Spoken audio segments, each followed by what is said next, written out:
Le 17 août 1943, à 7 heures du matin, le sergent technique James McKenna se pencha sous l'aile gauche d'un P-38 Lightning sur l'aérodrome de Dobadora en Nouvelle-Guinée. Observant son pilote se préparer pour une mission dont il ne sortirait probablement pas vivant, le pilote était le lieutenant Robert Hayes, 23 ans, qui avait effectué 6 missions de combat. Aucune victoire. Les Japonais avaient envoyé 18 chasseurs Mitsubishi A6M0 pour intercepter la patrouille matinale. Hayes allait foncer droit sur eux. McKenna avait entretenu les P-38 pendant 8 mois. Il connaissait cet avion de fond en comble.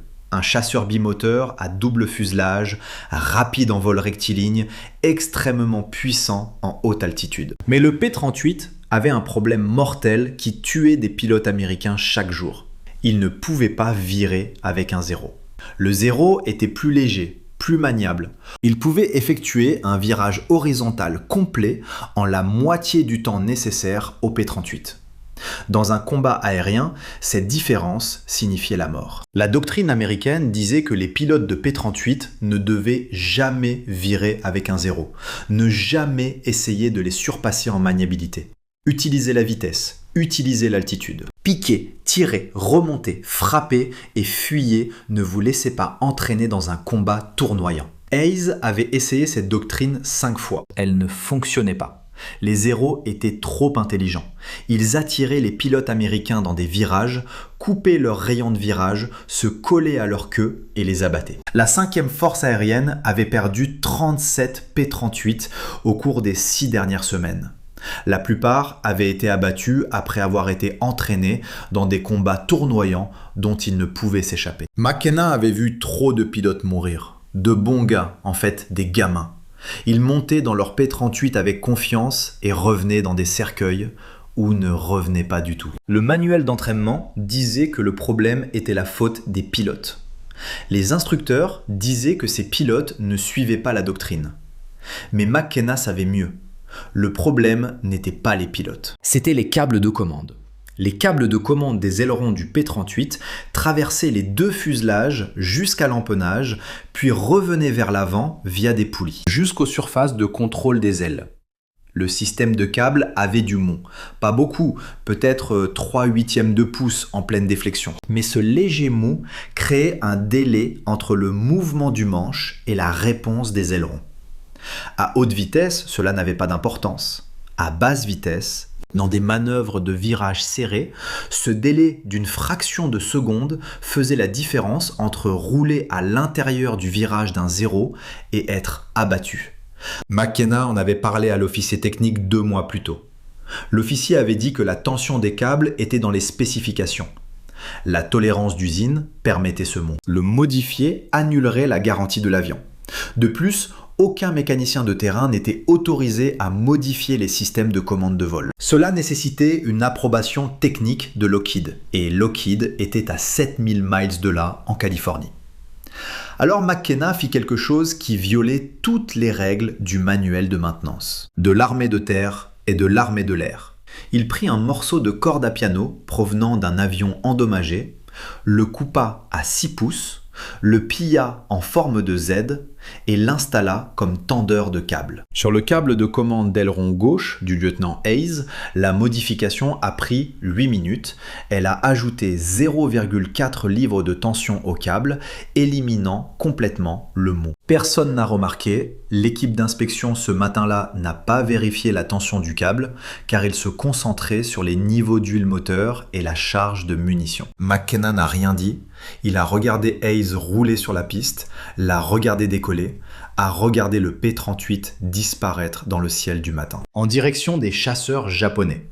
Ce qui s'est passé dans les 17 minutes suivantes allait changer la façon dont chaque P-38 du théâtre Pacifique opérait. Le premier pilote que McKenna a perdu face à un zéro était le lieutenant David Chen, le 9 juillet 1943. Chen était sur le théâtre depuis 3 semaines. McKenna avait travaillé sur son avion. Chaque matin, il parlait de la Californie. Chen venait de Sacramento, McKenna de Long Beach. Tous deux avaient réparé des voitures avant la guerre.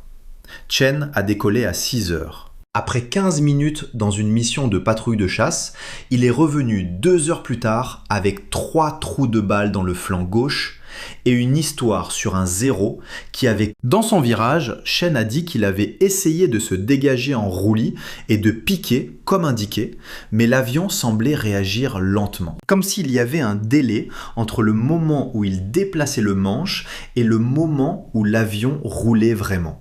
Le 0 l'a presque touché, la seule chose qui l'a sauvé était son coéquipier, qui a tiré le 0 de sa queue. McKenna a regardé les trous de balles. Ils étaient dans un groupe serré. Un tir de déviation parfait. Le pilote du 0 a parfaitement anticipé Chen, a prédit exactement où l'avion de Chen allait se trouver. Cela n'aurait pas pu se produire si Chen avait roulé fortement et piqué immédiatement. Sauf si l'avion avait retardé juste assez pour que le 0 obtienne une déviation précise. Chen n'a plus volé. Son avion a été ramené au hangar pour réparation. McKenna ne l'a jamais revu. 3 semaines plus tard, il a appris que Chen avait été tué en pilotant un autre P-38 au-dessus de Rabaul. La même histoire. Coincé dans un combat tournoyant, incapable de se dégager en roulis assez vite. Le deuxième pilote était le capitaine William Morrison. Morrison était chef d'escadron. Vétéran avec 11 victoires, il connaissait le P-38 par cœur, connaissait ses limites, volait intelligemment. Le 3 août, l'escadron de Morrison a intercepté 8-0. À 12 000 pieds au-dessus de la baie d'Oro, Morrison a abattu un 0 lors de sa première passe, a fait demi-tour pour une autre attaque. 2 0 ont inversé leur direction vers lui. McKenna a entendu les communications radio plus tard.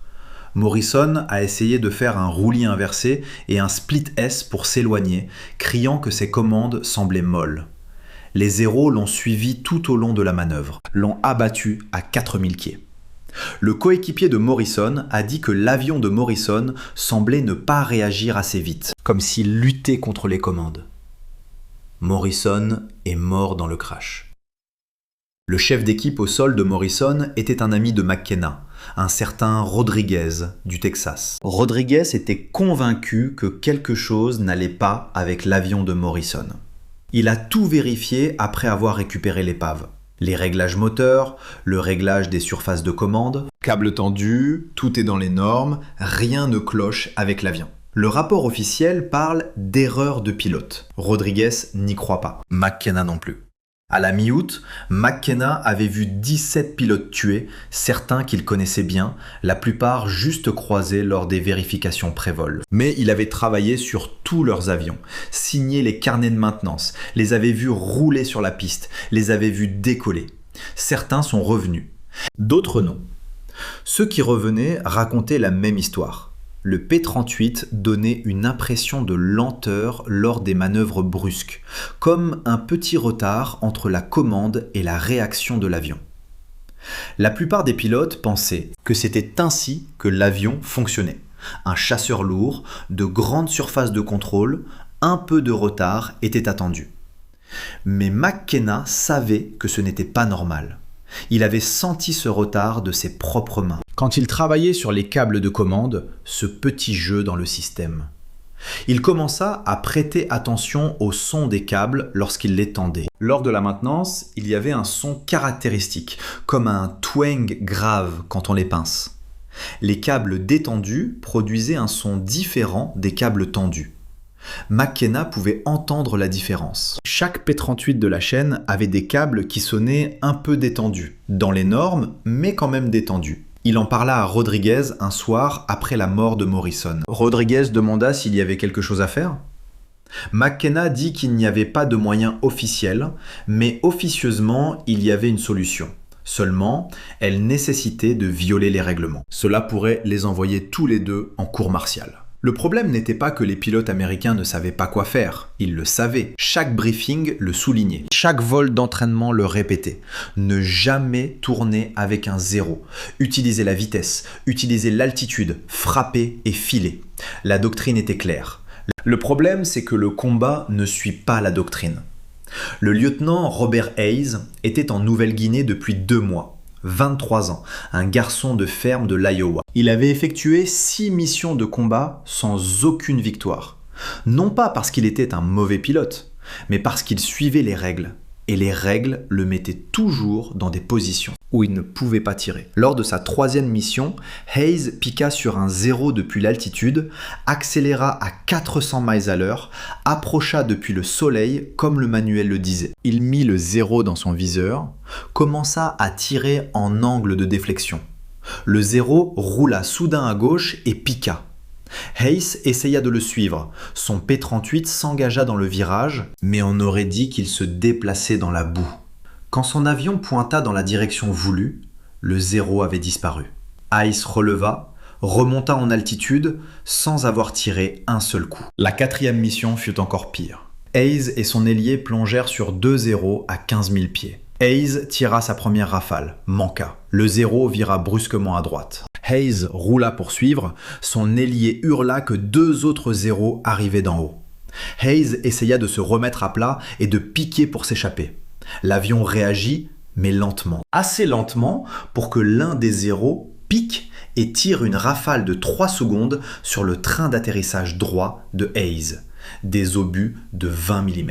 Ils ne percèrent pas, mais effrayèrent Hayes suffisamment pour qu'il se retire du combat et rentre à la base avec un moteur fumant. Lors de la 5e mission, Hayes vit son ailier mourir. Le guide s'appelait le lieutenant Thomas Parker, 21 ans, de Boston. Ils avaient suivi l'entraînement ensemble. Le 14 août, Parker a été séparé de sa formation. Lors d'un combat aérien au-dessus de Finch Hoffman, 2 0 l'ont pris en chasse. Parker a tout essayé. Roulis serré, inversion, tentative de coupe transversale. Les 0 le suivaient à chaque manœuvre. Hayes a entendu Parker crier à l'aide à la radio, entendu la panique dans sa voix, entendu dire que son avion ne virait pas assez vite. Il a entendu les coups de feu, les cris de Parker, puis le silence. Hayes n'a pas dormi cette nuit-là, et presque tout l'escadron non plus. Le lit de Parker restait vide. Ses effets personnels ont été emballés et renvoyés chez lui. Son P-38 a été considéré comme une perte au combat. Le journal de maintenance notait aucun problème mécanique. La cause officielle était une erreur de pilotage lors de la manœuvre défensive. McKinney avait travaillé sur l'avion de Parker le matin de sa mort. Tout était parfait. Le temps moteur, l'alignement des surfaces de contrôle, la tension des câbles étaient dans les spécifications. L'avion était stable, mais Parker est mort et McKenna savait pourquoi. Un retard d'une fraction de seconde dans les commandes, un léger mou que le manuel jugeait acceptable, cela a tué Parker. Comme cela avait tué Morrison, Chin et 14 autres. Le pire, c'était l'odeur. Chaque matin, McKenna travaillait dans la zone de maintenance. L'odeur de l'essence aviation, du carburant, du métal chaud et de l'huile hydraulique lui montait au nez. C'était l'odeur des avions prêts au combat.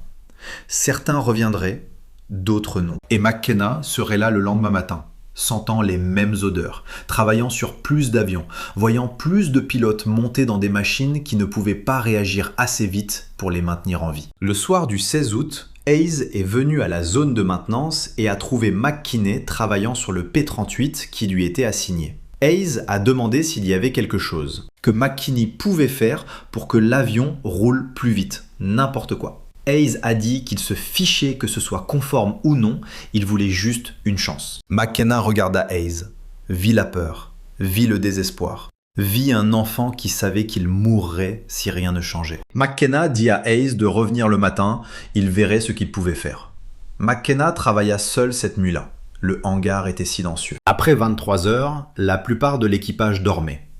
Les seuls bruits étaient le grondement lointain du générateur et le bourdonnement des insectes heurtant les lumières au-dessus. L'air sentait l'huile moteur et l'humidité tropicale. Il retira le panneau d'inspection du P-38 de Hayes, le côté gauche du pont. Le métal était encore chaud du soleil diurne. À l'intérieur, les câbles de commande des ailerons passaient par une série de poulies, se dirigeant vers la queue. McKenna saisit les câbles à 2 mains et tira, sentant le mou. Peut-être environ 3/8 de pouce de jeu. Avant que la tension ne rattrape, ses mains étaient couvertes de graisse et ses doigts endoloris par une longue journée de travail de maintenance. Mais il pouvait clairement sentir ce jeu, c'était anormal. Il savait que c'était anormal. Les cordes de piano, provenait d'un P-38 récupéré qui avait fait une boucle au sol 2 semaines plus tôt. L'avion était de la ferraille, mais McKenna avait pris les pièces utiles avant qu'il ne soit envoyé à l'entrepôt, y compris un morceau de corde de piano à haute résistance de 6 pouces. Issu du système d'équilibrage de la gouverne de direction, il l'avait gardé dans sa poche à outils sans vraiment savoir pourquoi. Maintenant, il sait. Il est assis sur le sol du hangar avec le fil et une paire de pinces, le pliant en forme de Z. Le fil est dur, résiste aux pinces. Sa main glisse 2 fois, se coupe le pouce à la seconde.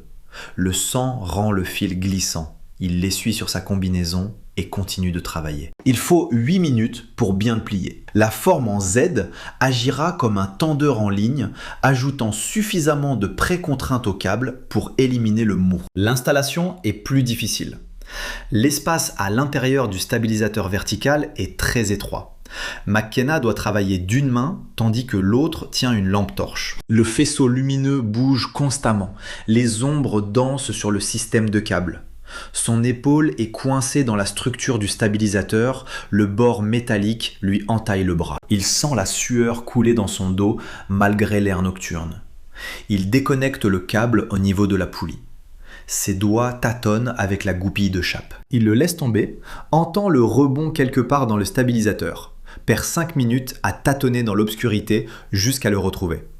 Tout ce temps, son cœur bat la chamade. Si l'officier technique découvre qu'il apporte des modifications non autorisées au système de commande de vol, il devra faire face à une cour martiale. Possiblement un renvoi pour conduite déshonorante, voire la prison. Mais Hayes mourra si McKenna ne fait rien. Il insère le tendeur en corde de piano. Entre l'extrémité du câble et la poulie, il reconnecte le câble. L'articulation est très serrée. Il doit forcer pour enfoncer la goupille de chape. Quand elle est enfin en place, il vérifie la tension à la main. Il tire sur le câble, pas de mot. La surface de contrôle bouge immédiatement. Parfait. McKenna remet le panneau d'inspection, range ses outils, essuie le sang sur le fil et sa main. Il sort du hangar à 1h15. La nuit tropicale est humide et calme. Quelque part au loin, il entend le bruit d'un moteur d'avion. Peut-être un avion d'attaque nocturne japonais. Le son lui serre l'estomac. Il vient de modifier le système de commande de vol sans autorisation, en utilisant une pièce non standard, enfreignant au moins une 12aine de règlements. Si la modification échoue en vol, Hayes tombera et McKenna sera responsable. Mais si ça marche, Hayes pourra vivre. McKenna va dans son lit, ne dort pas, regarde le plafond jusqu'à l'aube. À 6h30, il se rend sur le tarmac, regarde l'équipe de vol faire le plein et armer l'avion de Hayes. Regarde Hayes sortir pour assister au briefing pré-vol. Le regarde grimper dans le cockpit à 7h42. Hayes décolle. McKenna reste debout sur le tarmac et regarde le P-38 s'élever dans le ciel matinal.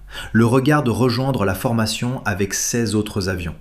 Les regarde voler vers le nord-ouest dans l'espace aérien japonais et ensuite tout ce qu'il peut faire et d'attendre. L'engagement commence à 8h14.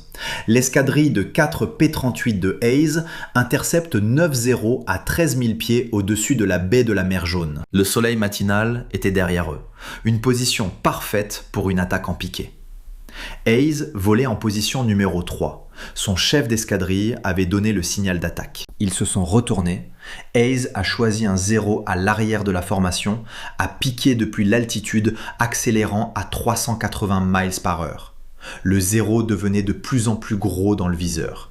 Hayes pouvait voir le soleil levant peint sur le fuselage, voir la tête du pilote dans le cockpit. Il appuya sur la détente. 4 mitrailleuses de calibre 50 et un canon de 20 mm tirèrent. Les balles traçantes s'étendirent, la plupart manquèrent, quelques-unes touchèrent l'aile du 0, projetant des étincelles. Pas assez. Le 0 vira rapidement à droite et plongea. Hayes le suivit dans son virage. C'est alors qu'il le ressentit. L'avion réagissait instantanément, sans délai, sans latence. Le manche bougeait et l'avion roulait aussitôt. Hayes n'avait jamais vu son P-38 se comporter ainsi, comme si l'avion avait attendu son ordre et l'exécutait dès qu'il le donnait. Il effectua un roulis de 90 degrés. En un temps qui semblait moitié moins long que d'habitude, il abaissa le nez. Le 0 était là, dans le viseur. Il tira à nouveau, une rafale de 3 secondes. Les balles parcoururent le fuselage du 0 de la queue au cockpit. Le moteur du 0 explosa, des débris volèrent. L'avion bascula et tomba dans la forêt en contrebas. Traînant une fumée noire, la première victoire de Hayes. Mais pas le temps de fêter ça. Son ailier cria « 0 sans piquer depuis le haut !»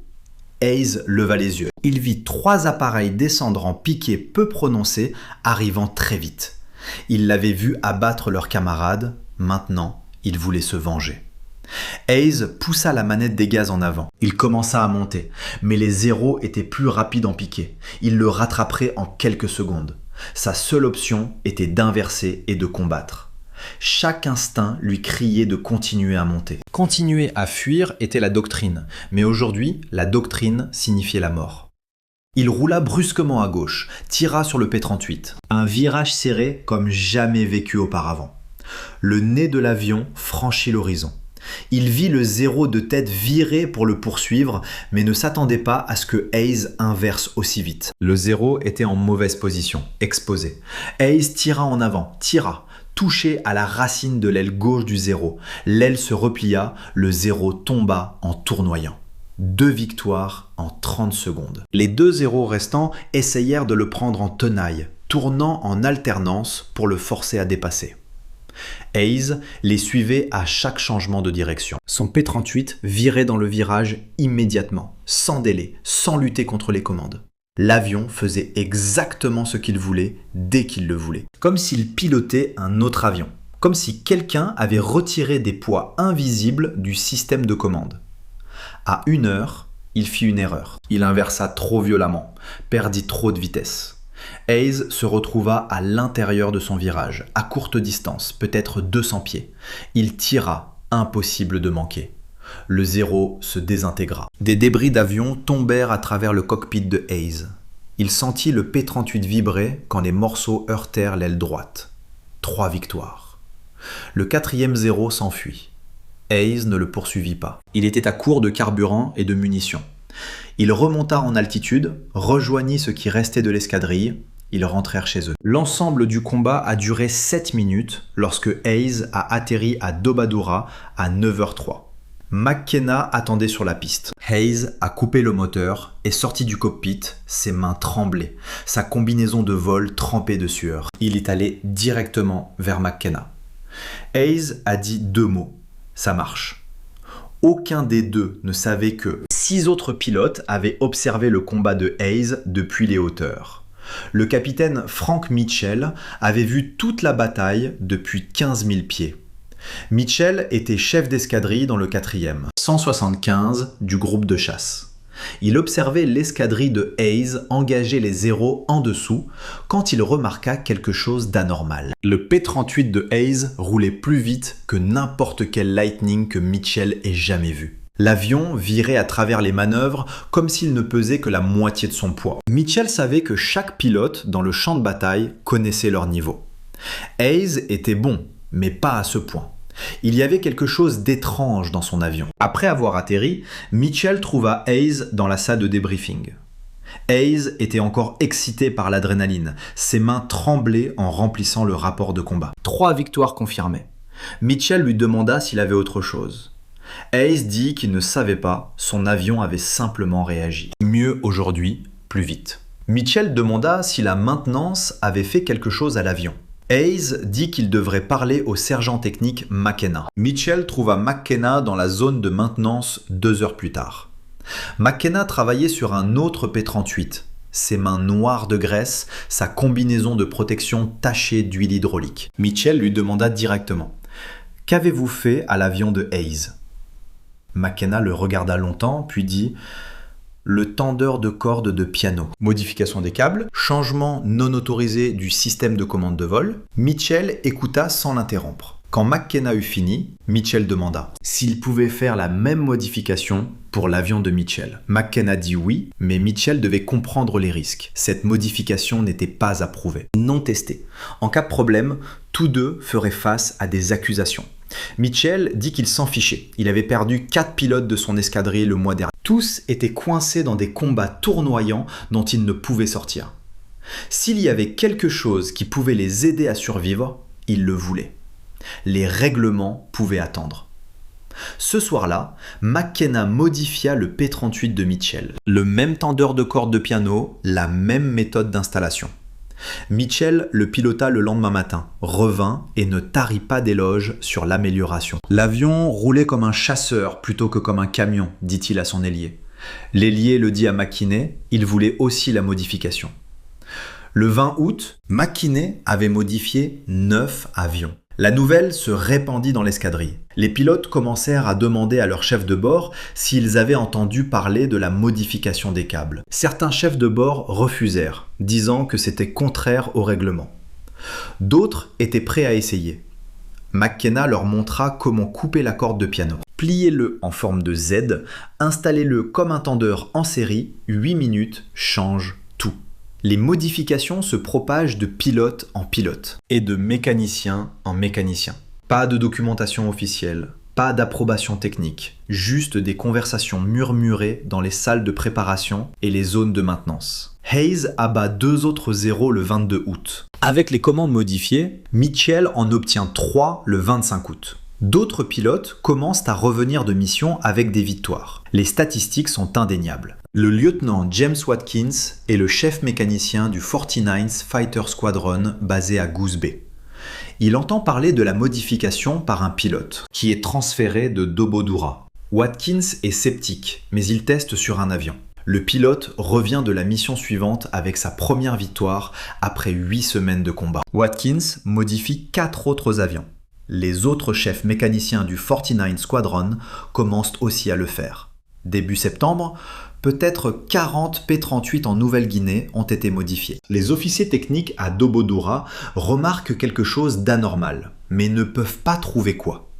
La tension des câbles de commande est bonne lors des inspections, parce que les chefs mécaniciens enlèvent le tendeur avant l'inspection et le remettent après. Les pilotes le savent, les mécaniciens le savent, personne ne le dit aux officiers. Le ratio d'abattage commence à changer en juillet. Les pilotes américains dans le Pacifique Sud-Ouest perdent 2 P-38 pour chaque 0 abattu. En août, le ratio est de 1,3 pour 1. En septembre, presque équilibré. Quelque chose a changé, mais officiellement, personne ne sait quoi. Ensuite, les Japonais remarquent. Les pilotes de chasse japonais signalent le changement en premier. Fin août, les rapports de vol de la 11e flotte aérienne mentionnent que les P-38 américains manœuvrent plus fortement, roulent plus vite dans les virages, inversent plus rapidement. Les rapports notent que les tactiques qui ont fonctionné de manière fiable pendant des mois échouent soudainement. Le commandant Saburo Sakai est l'un des meilleurs as japonais avec 64 victoires confirmées. Il combat les pilotes américains depuis Pearl Harbor. Le 3 septembre 1943, Sakai engage un P-38 au-dessus de Wewak. Il utilise la tactique standard. Attirer le pilote américain dans un combat tournoyant, attendre que le P-38 commence à rouler, puis virer brusquement en sens inverse. Pour se glisser dans le rayon de virage de l'américain, sauf que le P-38 inverse aussi avec lui. Sakai a fait cette manœuvre des dizaines de fois. Il connaît exactement le temps qu'un P-38 met pour rouler. Il connaît le timing parfaitement. Mais ce P-38 roule plus vite qu'il ne devrait. Sakai évite de justesse une collision frontale. L'Américain a pointé ses canons sur lui. Sakai doit piquer pour s'échapper. Il retourne à la base, confus et frustré. D'autres pilotes japonais expérimentés rapportent des rencontres similaires. Les Américains ne volent pas différemment. Ils utilisent toujours les mêmes tactiques, mais leurs avions réagissent plus vite. Un petit peu, mais assez pour faire la différence. Assez pour briser le timing que les pilotes japonais avaient appris à exploiter. Le renseignement japonais tente de déterminer ce qui a changé. Ils examinent les épaves des P-38 abattus, ne trouvent aucune modification évidente. Les avions ont exactement la même apparence que ceux contre lesquels ils se sont battus pendant des mois. Même moteur, mêmes armes, rien n'a changé en apparence, ce que les Japonais ignorent. C'est la modification cachée dans la grue, un segment de corde à piano de 6 pouces ressemblant à l'équipement d'origine. Même s'ils le trouvent, ils pourraient ne pas comprendre son but. Ce n'est pas un nouveau système d'armement, ni un nouveau moteur. Juste une petite modification de la tension du câble de commande. Mais cette petite modification tue leurs pilotes. À la mi-septembre, les pilotes japonais perdaient leurs appareils face au P-38 à un taux jamais vu depuis le début de la guerre. L'impact psychologique est immense. Pendant 2 ans, les pilotes de Zero ont dominé le ciel dans les combats tournoyants. Ils savaient pouvoir battre n'importe quoi. Les Américains volent avec une confiance en berne. Les pilotes qui attaquaient en force deviennent prudents, hésitants. Ils ne sont plus sûrs que leur tactique fonctionne. Les Japonais tentent de s'adapter. Certains pilotes cessent de chercher le combat tournoyant avec les P-38, adoptant plutôt des tactiques de frappe et de fuite. Mais cela signifie abandonner leur principal avantage. La force du Zero est sa maniabilité. Combattre comme un P-38, c'est combattre à l'américaine. Et le P-38 est plus rapide, mieux armé et encaisse plus de dégâts. D'autres pilotes tentent de compenser en étant plus agressifs, en s'approchant à plus courte distance avant d'ouvrir le feu, en prenant plus de risques. Mais l'agressivité sans capacité de surpasser l'adversaire en virage ne signifie qu'une mort plus rapide. Plusieurs pilotes japonais expérimentés sont morts en septembre, en tentant des tactiques qui fonctionnaient parfaitement en juillet. Le problème fondamental des pilotes japonais est qu'ils combattent un ennemi qu'ils ne voient pas. Ils savent que quelque chose a changé, mais ils ignorent quoi et ne trouvent pas de parade. On ne peut pas élaborer de tactique contre une modification dont on ignore l'existence. À la fin septembre, la 11e flotte aérienne avait perdu 38 chasseurs lors d'engagements avec les P-38. Les pertes américaines sur la même période étaient de 22 appareils. Le rapport s'est inversé pour la première fois dans la guerre du Pacifique. Le P-38 éliminait les Zero à un taux supérieur à 1 U1. Le commandement japonais ordonna à ses pilotes d'éviter le combat avec les P-38, sauf en cas de supériorité numérique significative. Cet ordre marqua un tournant. Le Zero est passé de prédateur à proie. Tout cela à cause d'un morceau de corde à piano que personne n'était autorisé à installer. Cette modification ne fut jamais officialisée pendant la guerre. Le commandement technique de l'armée de l'air américaine en eut connaissance en octobre 1943, lorsqu'un inspecteur de maintenance à Dobodura nota des relevés de tension de câbles anormaux. Il traça la différence jusqu'au tendeur de corde à piano, rédigea un rapport et le transmit dans la chaîne de commandement. Le rapport resta 3 semaines sur un bureau, pendant que les officiers débattaient de la marche à suivre. La modification violait les règlements, mais elle fonctionnait. Les escadrons de chasse l'utilisant avaient un taux de destruction nettement supérieur, les pilotes survivaient. La question n'était pas de savoir si la modification aidait, mais s'il fallait punir les mécaniciens. La personne qui l'a installée sans autorisation ou qui a approuvé silencieusement par la suite. Puis en novembre, Lockheed a envoyé une équipe technique en Nouvelle-Guinée. Pour évaluer l'amélioration, ils l'ont testé, mesuré la tension des câbles, calculé les charges de contrainte, réalisé des vols d'essai. Leur conclusion était que l'amélioration était sûre et efficace, qu'elle aurait dû faire partie de la conception initiale. Lockheed a intégré un système de tension similaire dans le modèle P-38J, modèle mis en production en décembre 1943, mais McKenna n'a jamais reçu de reconnaissance officielle, ni récompense, ni médaille, ni mention dans aucun rapport. Les documents officiels de Lockheed attribuaient l'amélioration du système de commande à une analyse technique. Le nom de McKenna n'apparaissait nulle part. Hayes a survécu à la guerre. Il a effectué 63 missions de combat, abattu 11 avions japonais et retourné dans l'Iowa en 1945, a épousé son amour de lycée. A eu 4 enfants, a travaillé comme épandeur aérien de pesticides pendant 37 ans. Il n'a jamais oublié ce que McKenna avait fait. Chaque année, le 17 août, Hayes appelait McKenna pour le remercier de lui avoir sauvé la vie. Mitchell a également survécu. Il est devenu commandant d'escadrille, a dirigé son unité dans la campagne des Philippines, a abattu 16 avions. Après la guerre, il est resté dans l'armée de l'air, a pris sa retraite avec le grade de colonel en 1963. Il racontait l'histoire de l'amélioration de McKenna à chaque jeune officier de maintenance qu'il supervisait, s'assurant qu'ils comprennent que parfois, les meilleures solutions viennent des mécaniciens enrôlés, ceux qui voient les problèmes que les ingénieurs négligent. McKenna est resté dans l'US Army Air Forces jusqu'en 1946, est retourné en Californie, a repris le travail sur les voitures, a ouvert son propre garage à Long Beach en 1948. Il a travaillé sur les moteurs pendant 42 ans, n'a jamais beaucoup parlé de la guerre. Quand on l'interrogeait, il disait qu'il était mécanicien, réparateur d'avions, rien de plus. En 1991, un historien militaire étudiant les améliorations du P-38 a trouvé une référence au tendeur à cordes de piano dans un carnet de maintenance de Nouvelle-Guinée. L'historien a retrouvé McKenna via le registre des anciens combattants. McKenna avait alors 73 ans, travaillait encore à temps partiel dans son garage. L'historien lui a demandé à propos de l'amélioration. McKenna a confirmé l'histoire, disant que ce n'était rien de spécial. C'était juste ce qu'il fallait faire. L'historien a estimé que cette amélioration avait pu sauver entre 80 et 100 pilotes américains, basé sur l'amélioration du taux de survie dans les escadrons qu'il avait utilisés. McKenna a dit qu'il n'avait jamais compté. Il se souvenait seulement des pilotes qui étaient revenus. Hayes, Mitchell, Watkins et les autres, cela suffisait.